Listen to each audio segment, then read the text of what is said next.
మనందరం అనుకున్నాం కదా, చంద్రబాబు నాయుడు ఎందుకు బీజేపీతో పొత్తు పెట్టుకోవడానికి అంత ఆరాటపడుతుండు.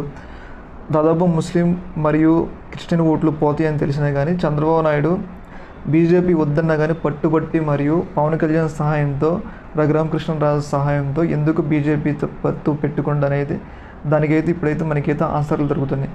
మనందరికీ తెలుసు కదా, రీసెంట్గా ఈసీ చేసే పరిణామాలు, ఎన్నికల కమిషన్ తీసుకునే నిర్ణయాలు అవి పూర్తిగా సీఎం జగన్మోహన్ రెడ్డికి వ్యతిరేకంగా ఉన్నాయి. మనందరికీ తెలుసు ఈసీ ఎవరి ఆధ్వర్యంలో పనిచేస్తుందో. ఇండైరెక్ట్గా ఈసీ స్వతంత్ర సంస్థ అన్నా కానీ అది ముఖ్యంగా కేంద్రంలో ఉండే పెద్దల చేతిలోనే ఈసీ పనిచేస్తుంది. ఈసీ ఆ యొక్క పెద్దల కనుసరణలోనే పనిచేస్తుంది. అందుకు నిదర్శనమే రీసెంట్గా అమిత్ షా రాగలోనే ఏపీ డీజీపీని ఈసీ ట్రాన్స్ఫర్ చేయడం. ఈ యొక్క నిర్ణయమే దానికి నిదర్శనం. ఈసీ బీజేపీ మరియు కేంద్ర పెద్దల చేతుల్లో పనిచేస్తుందని దానికి నిదర్శనం. చంద్రబాబు నాయుడు ఒక రకంగా సీఎం జగన్మోహన్ రెడ్డిని అన్ని రకాలుగా రౌండప్ చేసిండు.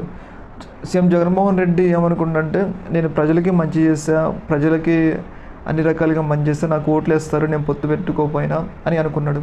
కాకపోతే రీసెంట్గా ఎన్నికల్లోకి దిగిన తర్వాత మాత్రం అసలైన సినిమా సీఎం జగన్మోహన్ రెడ్డికి కనిపిస్తుంది. దీనిలో చంద్రబాబు నాయుడు మాస్టర్ మైండ్ అనేది ఇన్వాల్వ్ అయి ఉంది. అది ఎలానంటే, పొత్తు కోసం అంత కష్టపడి పొత్తు పెట్టుకున్న తర్వాత రీసెంట్గా పరిణామాలన్నీ ఈసీ డీజీపీని ట్రాన్స్ఫర్ చేయడం కానీ, వాలంటీర్ల వ్యవస్థను ఆఫ్ చేయడం కానీ, మరియు రీసెంట్గా చూసుకుంటే రైతు భరోసాను ఆఫ్ చేయడం కానీ, విద్యా దీవెన ఆఫ్ చేయడం కానీ, ఇలా రకరకాల పరిణామాలు, ల్యాండ్ టైటిలింగ్ యాక్ట్తో సీఎం జగన్మోహన్ రెడ్డి కార్నర్ చేయడం కానీ, మీడియా సంస్థలతో, ఫేక్ సర్వే సంస్థలతో సీఎం జగన్మోహన్ రెడ్డిని వివిధ రకాలుగా రౌండప్ చేసి, ఒక రకంగా సీఎం జగన్మోహన్ రెడ్డి నిన్న మాట్లాడిన సభలో ఏమన్నారంటే, తన యొక్క కాన్ఫిడెన్స్ కోల్పోయి మరి ఎన్నికల్లో సజావుగా సాగనిచ్చేటట్లు చంద్రబాబు నాయుడు మరి ఇంకో టీం లేదని చెప్పేసి సీఎం జగన్మోహన్ రెడ్డి ఆఖరికి అసహనాన్ని కోల్పోయింది.